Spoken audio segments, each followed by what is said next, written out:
पे लिखा था कि तेरी बातें शामों में याद आती है। वाह। तेरी बातें शामों में याद आती हैं, तेरी मौजूदगी मकानों में याद आती है। याद आती है वो सारे पल जब तू मेरा हुआ करता था। याद आते हैं वो सारे पल जब तू मेरा हुआ करता था।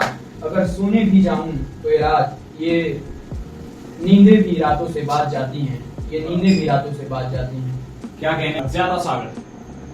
हमेशा की तरह इस वीडियो में हम कुछ नया करने जा रहे हैं और उसी के लिए हम मिस्टर राज मिश्रा के साथ आज बैठे हुए हैं और इसी पर चर्चा करेंगे। इस नए एपिसोड में जैसा कि बहुत सारे यूट्यूबर पॉडकास्ट करते हैं, तो मैं भी शुरू किया हूं एक नया पॉडकास्ट और इसमें हम लोगों की मानसिकता को देखेंगे, उनकी मानसिकता क्या है, देश के प्रति क्या लगाव है और वो करना क्या चाहते हैं। तो आइए दोस्तों, इसी के साथ राज मिश्रा जी का स्वागत करते हैं इस नए एपिसोड में। आपका स्वागत है sir. Thank you so much for inviting me here on this platform. I think this is your first episode. Yes sir. तो आपका बहुत बहुत स्वागत, तहे दिल से आपका धन्यवाद मुझे यहाँ पे बुलाने के लिए और मुझे प्लेटफॉर्म देने के लिए। और मैं भी आपसे बहुत गौरवान्वित महसूस करूंगा बात करने के बाद से, क्योंकि मुझे लगता है कि अभी बहुत बड़ी पर्सनालिटी हैं और मुझे काफी बेहतर लगेगा। चलिए शुरू करते हैं। तो जैसा कि दोस्तों आप जानते हैं कि हमने एक और एपिसोड स्टार्ट किया था जिसमें हम लोगों से वर्चुअल बातें करते थे, यानी कि कैमरा में बात करते थे एक प्लेस से दूसरे प्लेस में। उसमें भी राज जी के साथ पहला एपिसोड आया था हमारा और यहाँ पे एक साथ आज मैं बहुत ही ज्यादा खुशी का अनुभूति हो रहा है मुझे कि इनके साथ बैठने का मौका मिला है। तो राज जी, सबसे पहले मैं जानना चाहूंगा कि आप किस तरह से पले हैं, बड़े हैं, कितना संघर्ष हुआ है आपके जीवन में, क्योंकि अभी आपका उम्र लगभग 22 से 23 साल हो रहा होगा, और कितना संघर्ष किए अपने जीवन, क्योंकि मैंने आपकी छवि देखी है और उस छवि में बहुत चीज झलकता है। जैसे कि एक शायर दिखता है मुझे जो कि एक बेहतरीन बहुत डूबा हुआ चीज उभर निकाल के लाते हैं और लोगों के बीच पेश करते हैं आप। जी बिल्कुल। तो जैसा कि आपको बता दूं, मेरा उम्र 22-23 साल नहीं, अभी मैं 31 साल का हुआ हूँ। तो मैं इसको थोड़ा सा शुद्ध करना चाह रहा था।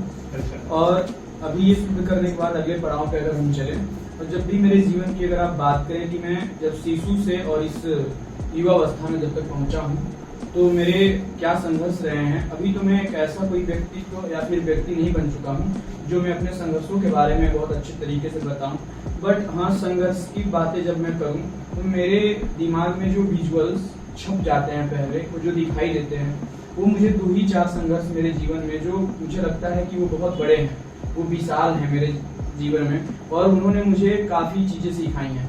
संघर्ष तो व्यक्ति हर रोज कर रहा है, बट वो संघर्ष सबसे बेहतर है जो उसको कुछ न कुछ सिखा कर जाए। और मैं अपने इस दीर्घकालिक समय में, और जब तक मैं बिता चुका हूँ ये समय 21 वर्ष में, इस 21 वर्ष में मुझे जहाँ तक मेरे दिमाग सोच पा रहा है, ऐसे 2-4 ही विजुअल्स हैं जो मुझे बहुत अच्छे पैमाने पे कुछ न कुछ सिखा कर गए हैं।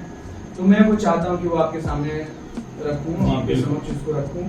पहला संघर्ष मैं तब करा था जब मैं कुछ यूं ही 5 या 6 साल का था, जब मैं सबसे पहले अपने स्कूल गया था। जी। मुझे वहाँ सबसे पहला संघर्ष यही करना पड़ा था कि बच्चों के बीच में रहकर पढ़ना। मैं 5-6 साल के पहले भी मेरी बुआ जी थी, वो मुझे पढ़ाती थी। अच्छा। बट उसके बाद मैं अकेले पढ़ता था घर पे। लेकिन जब मैं स्कूल में पहुंचा, स्कूल में एक अलग वातावरण और जो वहाँ का एम्बियंट होता है, जो ऑरा होता है, मैं वहाँ पे अपने आप को एडॉप्ट करने में पहले 2-3 महीने बड़ा असमर्थ था। लेकिन उसके बाद से चीजें कुछ मेरे अनुकूल चलने लगी, जहाँ पे मुझे तवज्जो मिलने लगी, मैं पढ़ने में बेहतर व्यक्ति था। तो जिसके वजह से मुझे जब लोगों की शाबाशी और लोगों का प्यार स्नेह मुझे मिला, मुझे लगता है कि वो मेरे लिए सबसे बेहतर समय था। और हर एक संघर्ष के बाद से एक प्यार आता है, वो प्यार उमड़ कर आता है आपके लिए, और वो प्यार जो था मुझे संभाला। और वो जो संघर्ष था मेरे लिए यही था कि उन लोगों से डील करना मैं नहीं कर पा रहा था।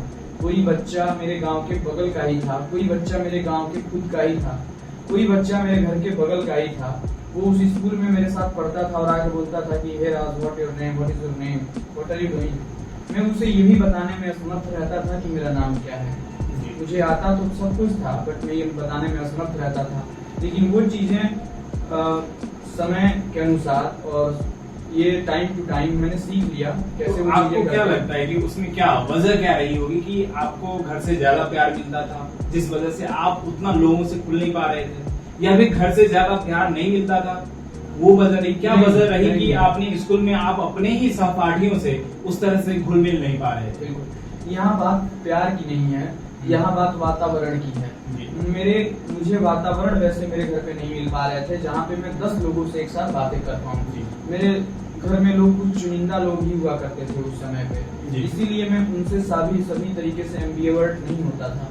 तो मुझे वो वातावरण वहाँ स्कूल में जाके मिला जहाँ पे मैं 50-100 लोगों से मिल पाया और एक साथ में उसके बाद मैं बहुत बेहतरीन बना। मुझे वो चीजें काफी सिखाई हैं और मैं इस समय एक अच्छा स्पीकर के रूप में जाना जाता हूँ। और मैं अपने खुद मुंह से नहीं बता रहा, ऐसा लोग बोलते हैं। जी, जैसा कि दोस्तों आपने देखा होगा बहुत सारे वीडियो में राज जी राज करते हैं हमारे वीडियो में और अपनी कहानियों से लोगों को क्या ही दिल तक जाते हैं। और इसी के बीच में चाहूंगा कि राज भाई एक अपनी शायरी से इस महफिल को जमाएं। बिल्कुल राज भाई, आपके लिए एकदम सबसे पहले तो बहुत बहुत धन्यवाद कि जब लोग मुझे ये तवज्जो देते हैं और इस रूप से और इस नाम से बुलाते हैं कि आप एक अच्छा स्पीकर, मुझे बहुत अच्छा लगता है। क्योंकि मैं ये अचानक से नहीं बना हूँ, मैं ये बनते हुए खुद को देखा हूँ, वो मुझे बहुत पसंद है। तो वो जब संघर्ष मेरे दिमाग में छपता है, मुझे हमेशा से गौरवान्वित महसूस होता है और मुझे ऐसा लगता है कि हर चीजें किसी को तो कुछ मिल जाती हैं खैरात में और वो पहले से सीखा हुआ होता है, बट चाहे उसके घर के लोग सिखा देते हैं, लेकिन एक समय के बाद वो खुद संघर्ष करके जब कोई चीज सीखे, उसका मजा और उसका जो खूबसूरती होता है वो बहुत अलग होता है। और जैसा कि आपने मुझसे फरमाइश किया कि मेरे कुछ शायरी आपके समक्ष होने चाहिए इस टाइम पे, तो सुना सकता हूँ और सुनाने का कोशिश भी। जी बिल्कुल, आप जी हमारे दर्शक भी चाहेंगे कि इस शायरी को दिल से सुने, क्योंकि राज करेंगे आपके दिलों पे राज।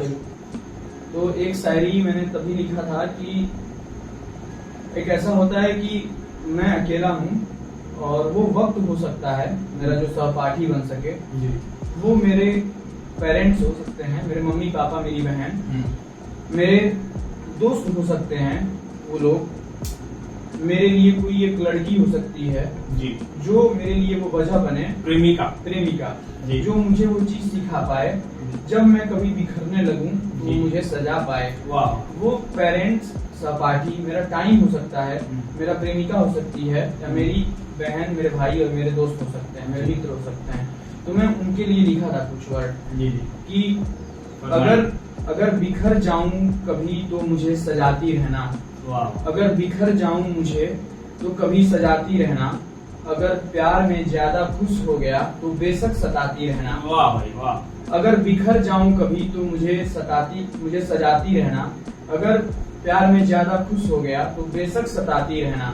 कभी जो मेरी तमन्ना हुई तुमसे मिलने की, कभी जो मेरी तमन्ना हुई तुमसे मिलने की, तुम्हारे रूबरू आकर आंखें मिलाने की, तो ये राज तुम मुझे देख के बस मुस्कुराती रहना। वाह भाई, तुम मुझे देख के बस मुस्कुराती रहना। Great, amazing Shayari from mister Raj. Thank you so much, बहुत बहुत धन्यवाद। तो राज जी, बीच बीच में हम शायरी का आनंद लेते रहेंगे। हमारे मतलब जो व्यूअर्स हैं वो भी आपकी शायरी का अंदाज मजा लेते रहेंगे, लेकिन उसके मैं टॉपिक फिर से वापस लौटूंगा। और इस बीच में एक क्वेश्चन मेरे दिमाग में चल रहा था जब आप अपनी शायरी रख रहे थे, तो एक क्वेश्चन था कि आप किस तरह से, जैसे कि आपने जो भी अपने बचपन में महसूस किया, तो आप क्या चीज चाहेंगे कि आपके परिवार में, यानी आपके माता पिता या फिर आपके जो परिवार में कुछ बदलाव होनी चाहिए? मेरे परिवार में तो नहीं, जो बदलाव होने थे वो हो गए। मैं तो वो जी चुका वो समय ना, अब क्या हो बदलाव। अब मुझे मेरे चाहने वाले सभी चीजें हैं। अच्छा। और एक समय के बाद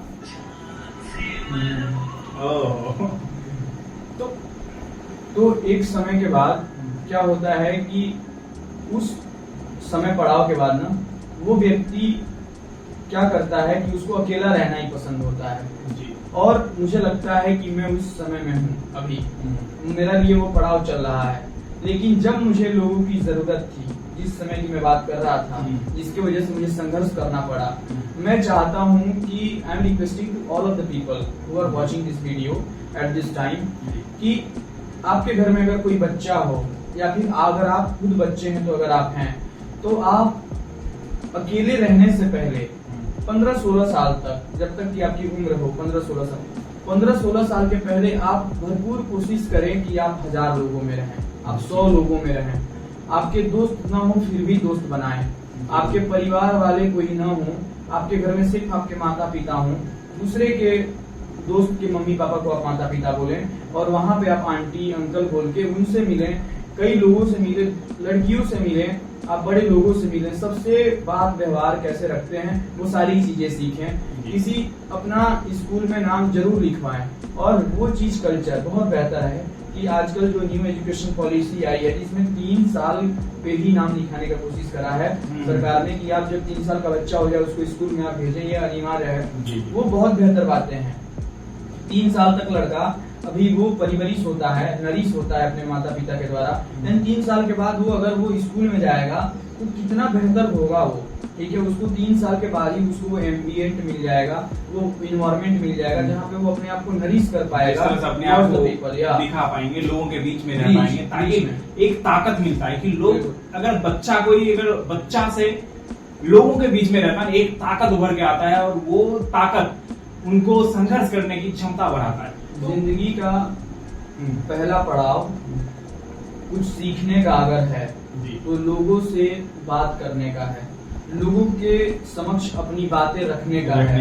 एक बातें चलती हैं कि जो बिना किताब के पढ़ी जाती है उसे जिंदगी कहते हैं। अरे वाह। और उसके पहले पड़ाव में हमारा यह काल आता है जिस काल में हम लोगों से मिलते हैं और वहां पे अपनी बातें रखने की कोशिश करते हैं। वो हम लोग के जीवन का पहला पड़ाव होता है। जी। तो राज जी, मैं एक क्वेश्चन आपसे जानना चाहूंगा कि अगर आप पिता बनते हैं, आप भगवान करे कि आप यथाशीघ्र आप पिता बने, लेकिन आप पिता बनेंगे तो कैसी बदलाव आप अपने अंदर लाएंगे एज अ फादर? खैर, आपने जो बोला बातें कि यथाशीघ्र बने, भगवान न करे कि यथाशीघ्र बने। मैं बहुत अभी ऐसा कोई सीन नहीं है और ना सोचता हूँ अभी। हाँ, मैं ना पिता बनूंगा और कैसे अपने अंदर क्या बदलाव लाऊंगा मैं इसके बारे में तो नहीं बता सकता। नहीं, जिस तरह से आपने अपने मैं समझ रहा हूँ जी। बट मैं अगर एक कोई पिता है तो उसको कैसे रहना चाहिए, उस आइडियलिज्म स्ट्रक्चर को, उस आइडियलिज्म पिक्चराइजेशन को मैं बता सकता हूँ कि वो कैसा होना चाहिए।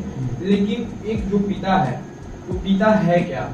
सबसे पहली बात वो है, पिता वो नहीं है जो सिर्फ बच्चा पैदा कर ले रहा है, वो पिता नहीं है। पिता is totally equal to the responsibility. कहते हैं कि जो बच्चा होता है अगर अपने पिता का जो शूज है, जूता है, अगर उस बच्चे के पैर में आने लग जाए तो ऐसा माना जाता है कि वो पिता इतना रिस्पॉन्सिबिलिटी निभा रहा है और पिता इतना रिस्पॉन्सिबल हो गया है, इसके मतलब वो भी पिता हो गया है। तो कहने का मतलब ये है कि पिता एक आदमी नहीं है, पिता एक नाम नहीं है, पिता एक सिर्फ बच्चा हो जाने के बाद से देने वाला और पुकारने वाला नाम नहीं है। पिता एक टाइटल है, जो व्यक्ति एक आचरण है, एक कैरेक्टर है, एक चरित्र है, जो व्यक्ति अपना रिस्पॉन्सिबिलिटी साथ साथ दूसरों का रिस्पॉन्सिबिलिटी और सबके चेहरे पे खुशी लाने की वजह जो कैरेक्टर बन रहा है उसे हम लोग पिता बोलते हैं। पिता वो नहीं है जो कि वो बच्चा पैदा कर ले और उसके बाद से वो सोचे कि मुझे कल से लोग पिता बोलेंगे, मुझे कोई लड़का कल से पापा बोलेगा। क्या बात है, क्या गहरी बातें। पिता वो है जो रिस्पॉन्सिबिलिटी देख रहा है, जो जिम्मेदारियां निभा रहा है घर की। अगर वो कोई 10 साल का लड़का है और अगर अपने घर की रिस्पॉन्सिबिलिटी देख रहा है तो वह पिता है। Of course. वो क्यों? मैंने एक शायरी 2 लाइन की पंक्ति लिखी थी, मैं शायर तो हूँ नहीं, लेकिन मैं बीच में चिपकाना चाहूंगा यहाँ पे कि मुझे ख्वाहिश नहीं कि मैं बड़ा बनूं, मुझे ख्वाहिश नहीं कि मैं बड़ा बनूं, परंतु बाप को देख करके बेटा होते हुए भी मैं बाप होने लगा। बहुत बढ़िया। तो गाइस, इस तरह की जो चीजें हैं ना, बाप सब लोग बोलते हैं ना, इसको डिफाइन कैसे किया जाए समझ नहीं आता। अपने बाप को जब हम देखते हैं ना तो लगता है कि नहीं यार, भले कुछ नहीं किए हो, लेकिन एक संस्कार, एक समझदारी जो हमारे अंदर उन्होंने दिया, इसके लिए तो सैल्यूट है उनको, हर पिता को जिन्होंने अपनी समझदारी को समझते हैं, अपनी रिस्पॉन्सिबिलिटी को समझते हैं, उनको सैल्यूट है। तो राजी, इस पड़ाव में आगे बढ़ते हुए मैं एक चीज जानना चाहूंगा कि संघर्ष को किस तरह से आप परिभाषित करना चाहेंगे? संघर्ष को जी। संघर्ष आजकल के सारे युवा और सभी देशवासी, सभी लोगों को देखा जाए, अगर उनके दिमाग और उनके पर्सपेक्टिव से देखा जाए कि संघर्ष क्या है, वो लोग संघर्ष को परिभाषित करते समय और संघर्ष करते समय उसको एक निगेटिव सेंस में ले रहे हैं कि मुझे संघर्ष करना पड़ रहा है, मुझे दिन भर ये करना पड़ रहा है, मुझे ये काम करने पड़ रहे हैं, मुझे पैसे नहीं मिल रहे हैं। संघर्ष एक जरिया है, it is a medium from which you can get a lot of things. आप यहाँ से बहुत चीजें सीख सकते हैं। संघर्ष एक मीडियम है आपको बहुत चीजें सिखाने का, जो आप एक नॉर्मल व्यक्ति होके और एक नॉर्मल काम करके, जो रोजमर्रा की जिंदगी में काम करते हुए, उससे आप नहीं सीख सकते हैं। आप इस कुर्सी पे बैठ के जो चीजें नहीं सीख सकते हैं, उससे कुछ 2 कदम ऊपर सिखाने वाला, 2 कदम आगे सिखाने वाला जो मीडियम है, जो पाथ है, जो जरिया है, वो संघर्ष है। तो everybody I think they should go towards the संघर्ष। उनको संघर्ष के थ्रू जाना चाहिए, हमेशा जाना चाहिए, हर व्यक्ति को जाना चाहिए और इसको पॉजिटिव में लें। जब भी आपको लगे कि जीवन में संघर्ष आ रहा है तो मुस्कुराइए। अरे वाह। जब भी आपको लग रहा है कि जीवन अब संघर्ष में आने वाला है या जीवन अब संघर्ष को गुजरते हुए देखने वाला है, तो मुस्कुराइए, तब खुश होइए, क्योंकि वो जो जीवन है वो शायद कोई दूसरा नहीं जी पा रहा है, वो संघर्ष किसी दूसरे व्यक्ति के जीवन में नहीं आ रहा है, बट आपके में आ गया। अगर उनसे पहले आ रहा है तो इसके लिए भी मुस्कुराइए। भाग्यशाली हैं आप बहुत भाग्यशाली हैं। जी हाँ दोस्तों, अगर संघर्ष शब्द जैसे ही मैं बोलता हूँ, मैं अभी कुछ नहीं हुआ, आप जैसा कि जानते हैं, लेकिन कहीं ना कहीं एक एनर्जी पैदा होता है, शरीर की रोएं खड़े हो जाते हैं, क्योंकि आज तक जितने भी लोगों ने अपने जीवन में कितने भी बड़े कारनामे किए हैं, उनका जीवन आप जाकर देखेंगे तो संघर्षों से लथपथ है।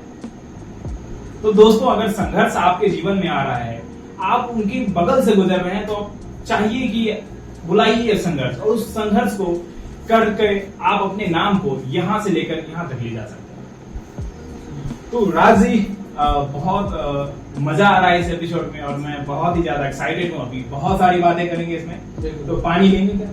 बिल्कुल पानी लेंगे। थोड़ा सा पानी लिया जाए। रुक दीजिए अभी।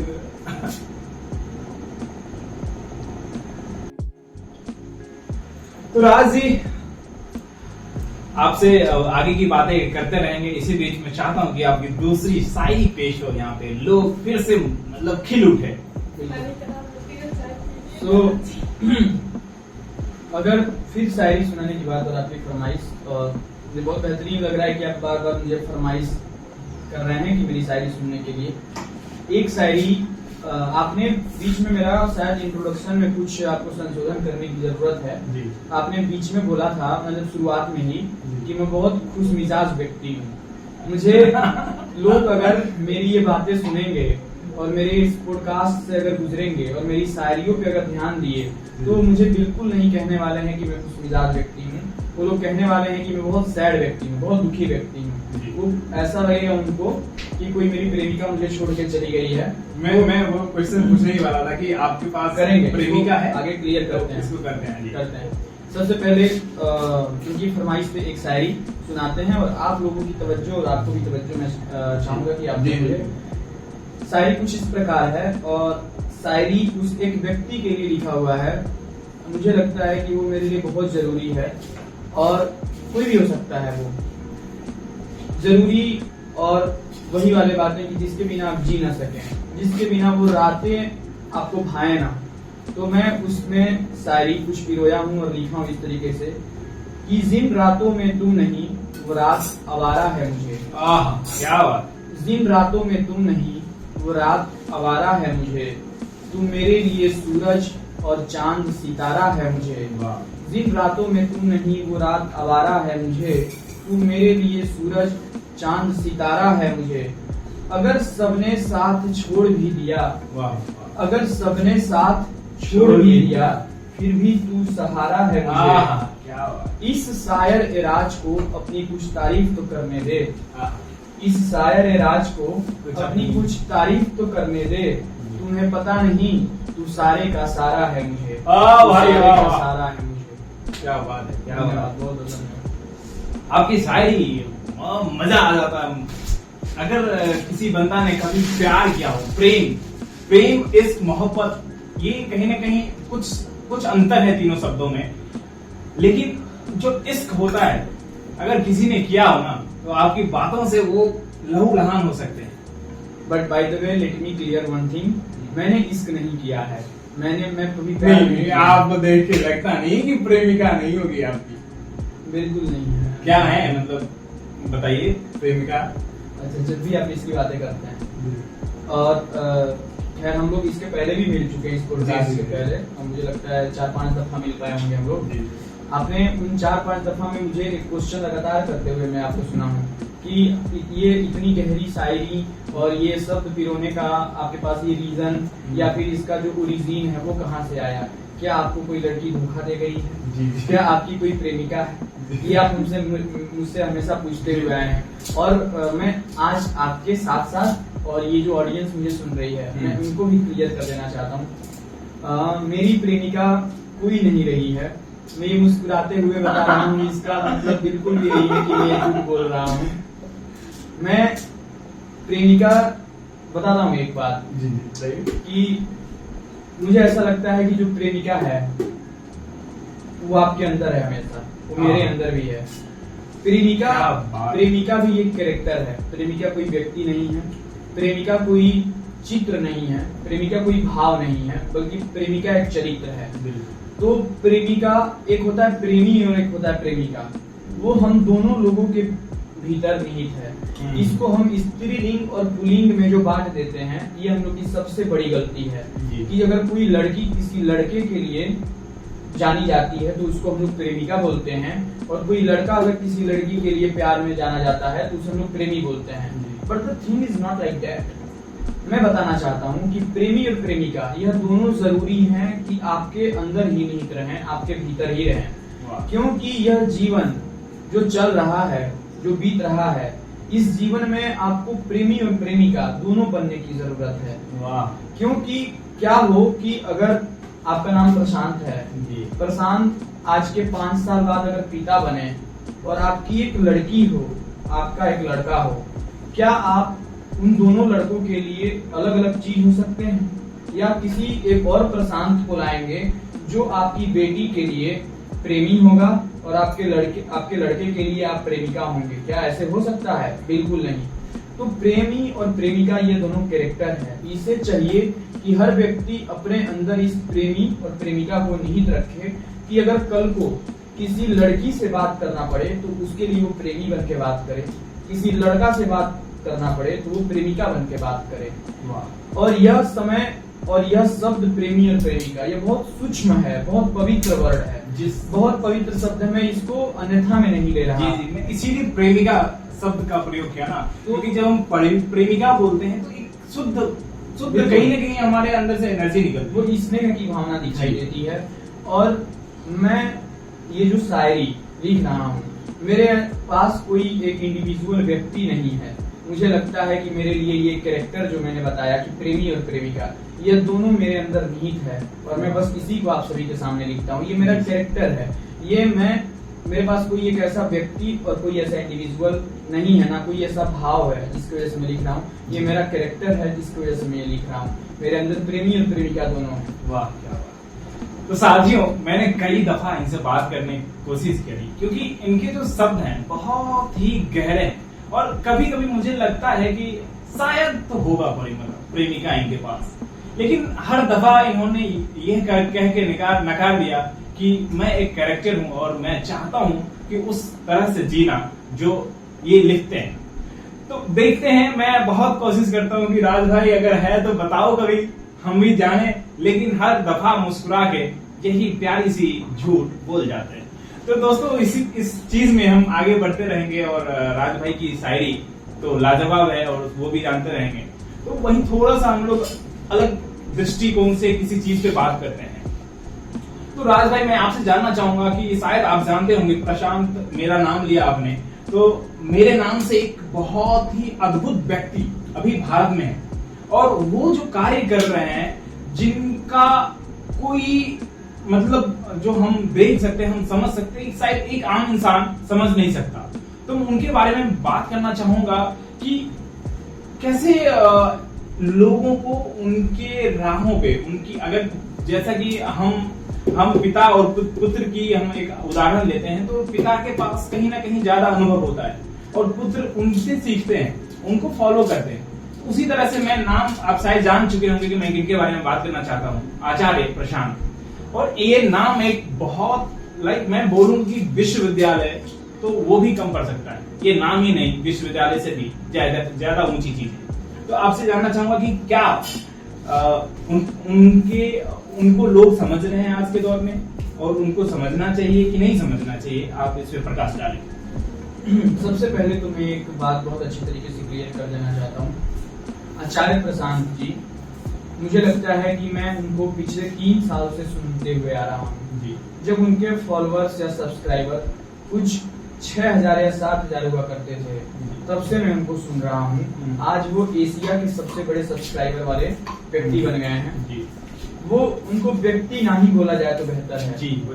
उनको एक संस्था बोली जाए, उनको एक प्रचारक बोला जाए, उनको एक बहुत, तो मैं उनको बोल रहा था कि आचार्य प्रशांत जी को एक संस्था ही समझा जाए तो बेहतर है जी। वो जो काम कर रहे हैं व्यक्ति लोगों के लिए, इस पूरे विश्व के लिए, वो अद्भुत है, बहुत अद्भुत है। अद्भुत इतना है कि लोगों की इतनी जिंदगी चेंज हो रही है जी। सबसे पहले तो जो महिला सशक्तिकरण के लिए जो उनकी आवाजें हैं वो बहुत अद्भुत हैं, और हम युवा के लिए बहुत बेहतर है, बहुत अद्भुत है। उनको अगर मैं अपने शब्दों में परिभाषित करने का कोशिश करूं तो मुझे ऐसा व्यक्ति नहीं मिला है अभी तक कोई। अगर मिला भी है तो मेरे सोच का नहीं मिला है। मैं उनसे काफी कनेक्ट कर पाता हूं, और मैं बहुत जल्द ही जो वो वेदांत को वो जिस तरीके से पढ़ाते हैं, जो गीता उनके सत्र चलते हैं, जो अभी नवरात्र में दुर्गा सप्तशती पढ़ा रहे थे, मुझे वो बहुत बेहतर लगते हैं। उन सभी चीजों की वजह से जो जिंदगी में बदलाव आ रहे हैं लोगों के, वो अकथनीय है, वो डिफाइन नहीं कर सकता है कोई, बहुत अच्छे तरीके से। और वो व्यक्ति जो कर रहा है काम लोगों के लिए, वो अद्भुत है, बहुत अद्भुत है। और मैं तो उनको तहे दिल से और बहुत दंडवत प्रणाम करता हूँ यहाँ से। हमारा प्रणाम स्वीकार किया जाए। तो मैं एक और भी बात करना चाहूंगा, क्योंकि मैंने उनकी बहुत सारी नहीं वीडियो, बल्कि मैंने कुछ वीडियो देखे हैं जिनमें उन्होंने बहुत बारीकी से हर चीजों को बहुत ही तरीके से वो बताते हैं लोगों के बीच, ताकि जैसे कि मैंने एक बार वीडियो देखा था, वो शारीरिक संबंध के ऊपर उन्होंने वीडियो बनाया था, कि वहां पे उन्होंने बताया कि लोग आजकल क्या कर रहे हैं। लोग जा रहे हैं, जॉब कर रहे हैं 9 to 5, उसके बाद आते हैं अपने घर में जानवरों की तरह नोचते हैं, खाते हैं, उसका फिर सो जाते हैं, फिर सुबह वही जीवन चक्र चल रहा है। तो कहीं ना कहीं क्या, अगर मैं बोला जाऊं, हमें अगर समझा जाए, क्योंकि हम लोग अभी यूथ हैं और इस चीज को समझना बेहद ही जरूरी है कि हम क्या कर रहे हैं अपने जीवन में, और उसको कहीं ना कहीं हम अपने उस तरह से सुधारने की कोशिश करें। क्योंकि देखिए, हम हैं या आप हैं, कहीं ना कहीं कुछ चीजें हमारे दिमाग में गलत भी आ जाती हैं, जिन्हें हमें लगता है कि ये सही है और हमें करना चाहिए, लेकिन एट द एंड उसका रिजल्ट क्या है और उसका प्रभाव क्या पड़ता है हमारे जीवन में, इसको बेहद जरूरी है जानना। बिल्कुल जी। तो उस पर थोड़ा सा बताइए कि हम युवा को उनसे शिक्षा लेकर के किस तरह से अपने आप को अपने अंदर बदलाव करना चाहिए। बिल्कुल, आपने जिस तरीके से बताया कि उन्होंने एक वीडियो माध्यम से बताने की कोशिश करी है कि शारीरिक संबंध पे, कि आजकल के युवा अवस्था में जो लोग हैं, या फिर युवा ही नहीं, उनको जो अधेड़ उम्र के लोगों को भी कहा जा सके, जो कॉर्पोरेट में नौकरी कर रहे हैं या फिर अपने जीवन काल में बहुत ग्रस्त हैं, चीजें उनके चल रही हैं, उसके बाद वो आते हैं रात, और मतलब जब भी उनको वक्त मिले वो आने के बाद उन्हीं पेचीदा माइंड के साथ वो शारीरिक संबंध, वो जो नोच खाते हैं, जो आपने वो वर्ड को यूज करा और उन्होंने सर ने भी करा है, आचार्य जी ने, वो चीजें ये निगेटिव साइन तो कर रही हैं, लोगों को बुरा तो लग रहा है, बट ये बहुत बड़ा सच है जी। लोगों को हर चीज में एक ऑनेस्टी, एक ईमानदारी, एक लहजा, एक बर्ताव, एक एहतराम जिसको हम लोग रिस्पेक्ट बोलते हैं, वो होना जरूरी है। क्या हो अगर आप शारीरिक संबंध भी एक रिस्पेक्ट से बनाएं किसी से, वो कितनी बेहतर बातें होंगी। आपसे कोई बातें कर रहा है, आप उसमें उससे जो है क्या कर रहे हैं, बातें क्या हैं, एक आपके ऊपरे और ऊपरे मन से बातें करने की बातें हैं। बातें सिर्फ आपके ऊपर तक लग रही हैं, बट आप शारीरिक संबंध में उस लोग के कहां कहां तक पहुंच रहे हैं, और उसके बावजूद आप उस व्यक्ति जहां पे सबसे बड़ी ईमानदारी और रिस्पेक्ट की जरूरत है, आप वहां पे वो चीज नहीं कर रहे हैं, बल्कि आप स्टेटस बना रहे हैं, आप पैसा दिखा रहे हैं, आप वहां पे जो है रिस्पेक्ट और ऐसी भावना रख रहे हैं कि मुझे ईमानदारी मिले, मुझे रिस्पेक्ट मिले। ये बिल्कुल फेयर नहीं है।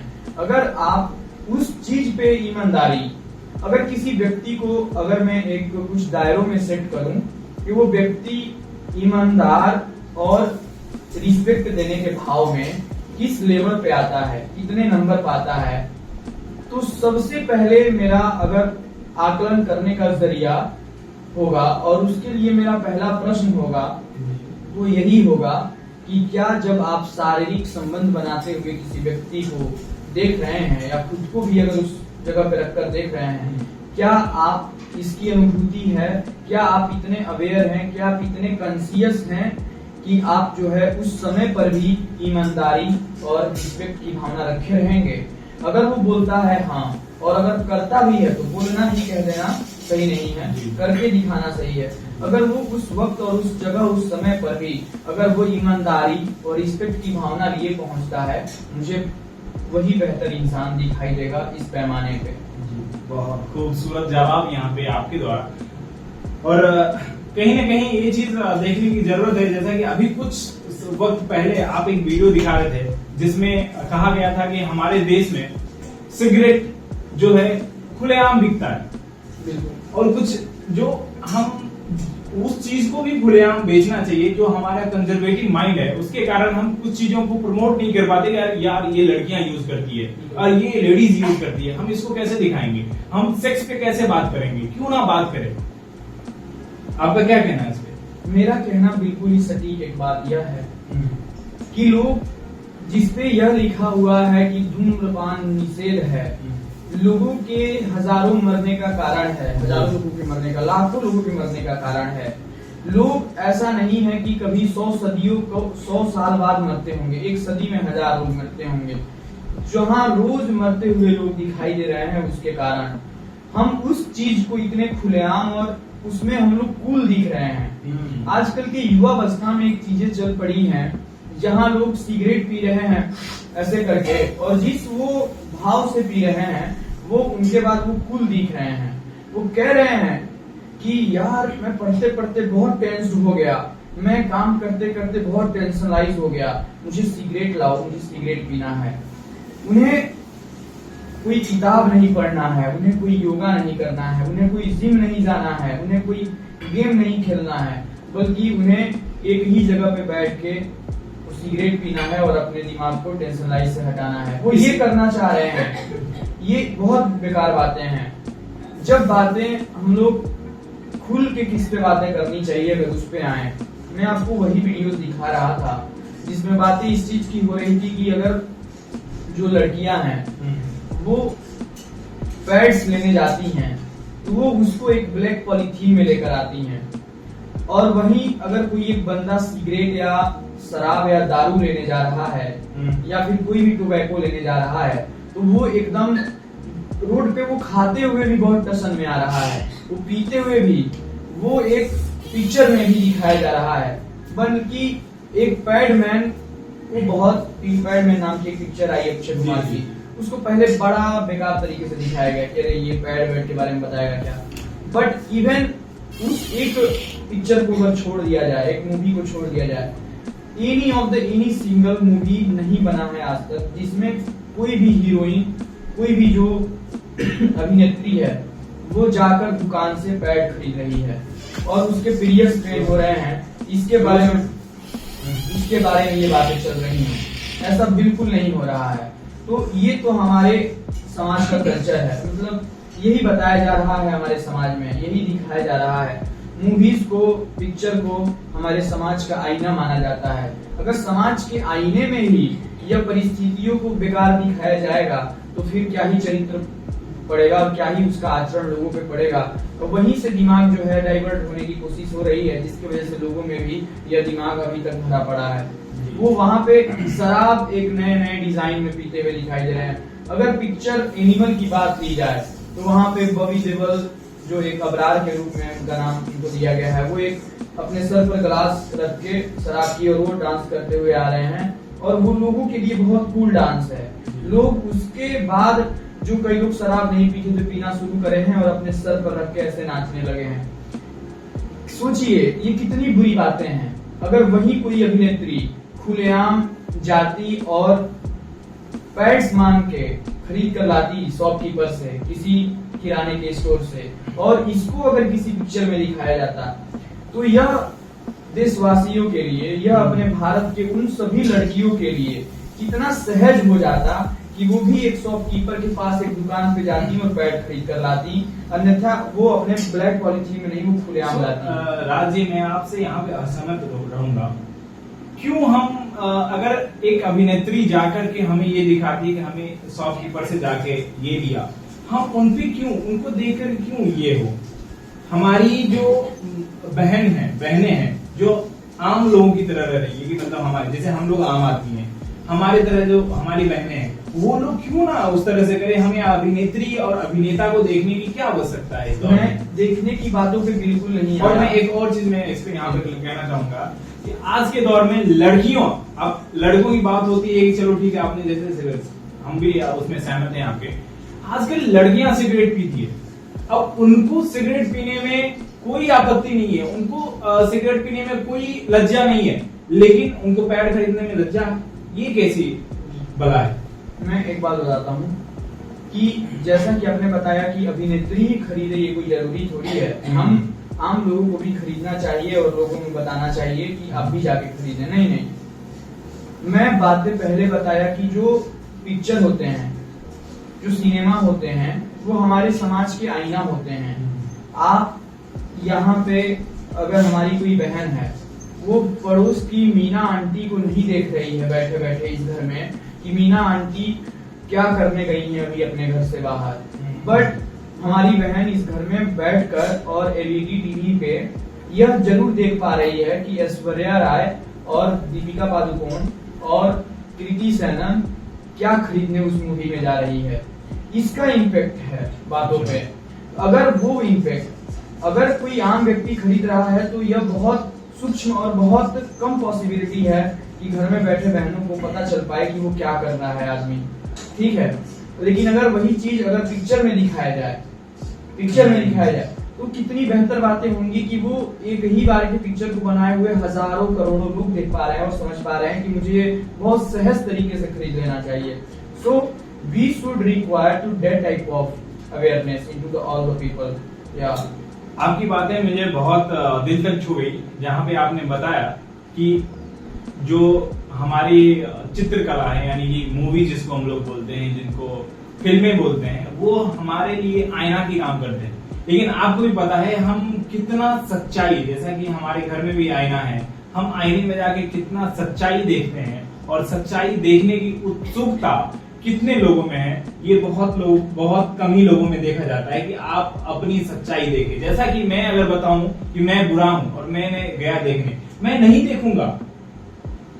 अगर कोई देखता है तो वो ठीक है, वो चलो वो बदल सकता है। लेकिन आज के दौर में कितने लोग हैं जो अपने बारे में, चलो हमने सबकी बुराइयां तो देख लिया, चलो वो आदमी है ना राज भाई, बहुत बुरी बातें करते हैं, बुरी बुरी कर्म है इनके, लेकिन हमारे क्या कर्म हैं हम उनको ही नहीं देख रहे हैं। बिल्कुल, मैं इसी के लिए जब भी बातें ऐसी आती हैं कि आप अपने सजन में नहीं देख रहे हो, दूसरों के गिरेबान में झांक रहे हो, इस बातों पे हमेशा से बहुत पहले का एक रूल चलता हुआ आता है कि जब भी हम किसी दूसरे पे से उंगलियां उठाते हैं तो एक उंगली तो उसके तरफ जाती है, उसके पहले 3 उंगली हमारे तरफ आती है।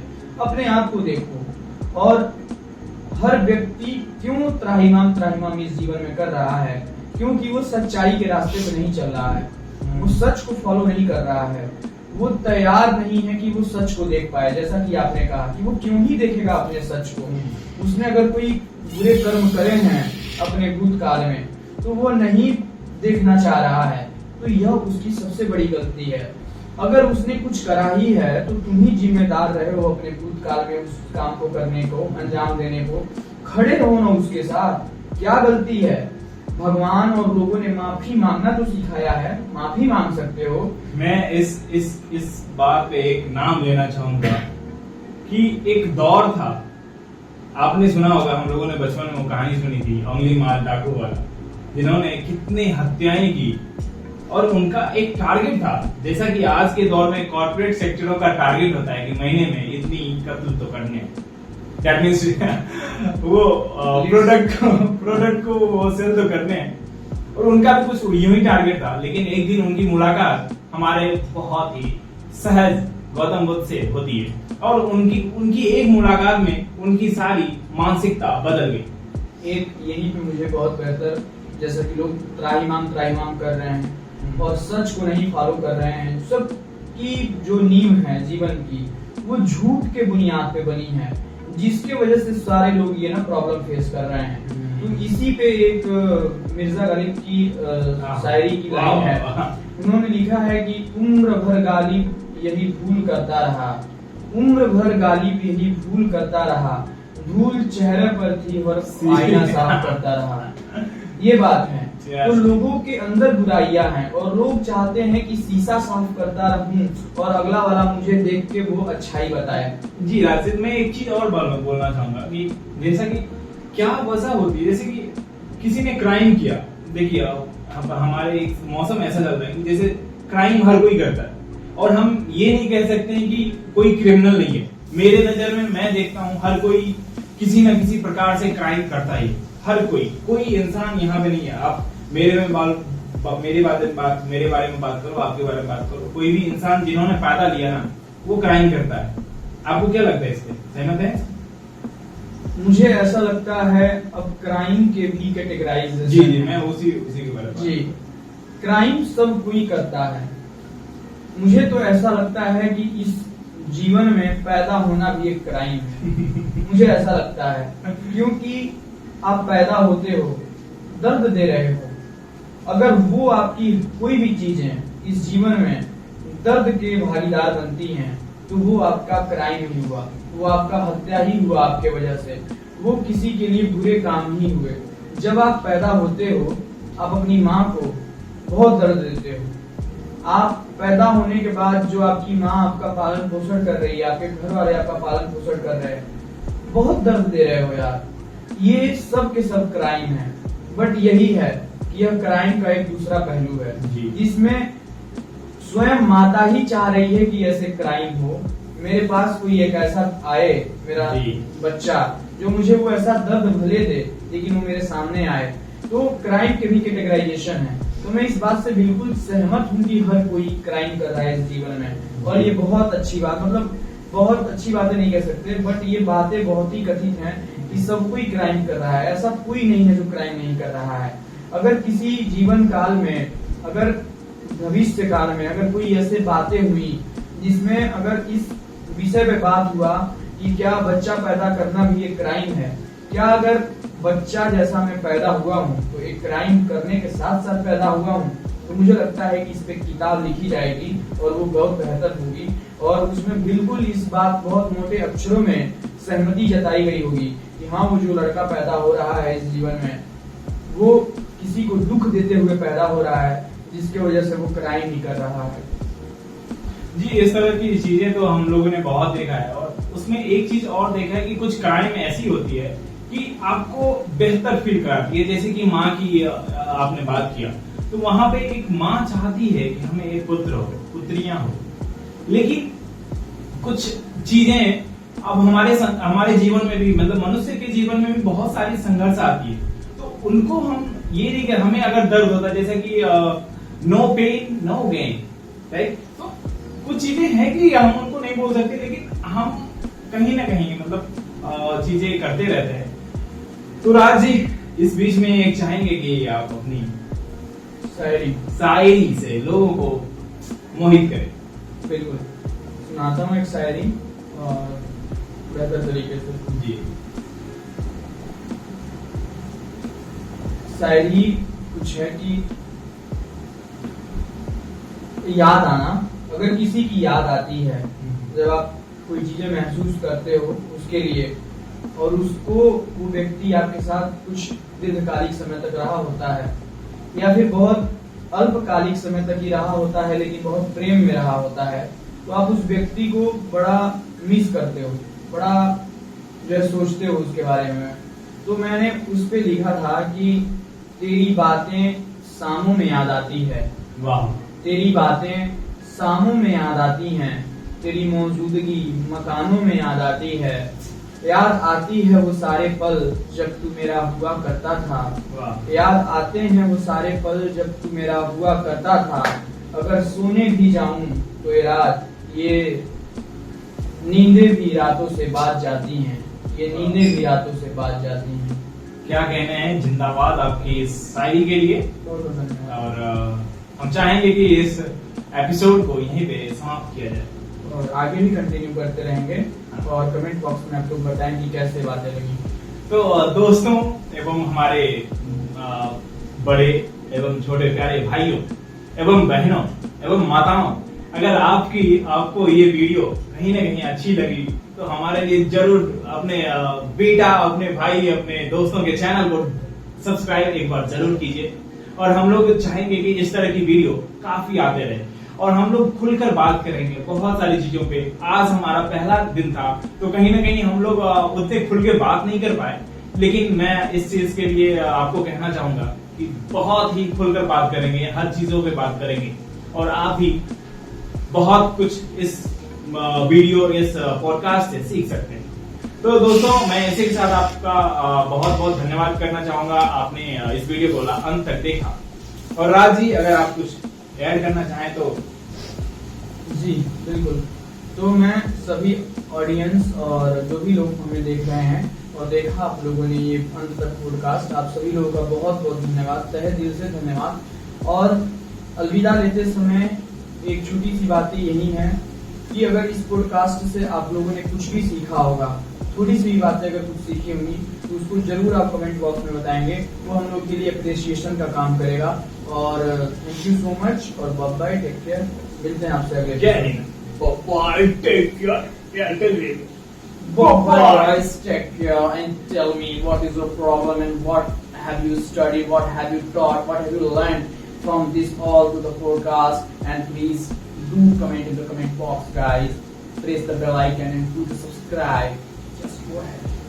Thank you. अरे भाई मजा आ गया भाई।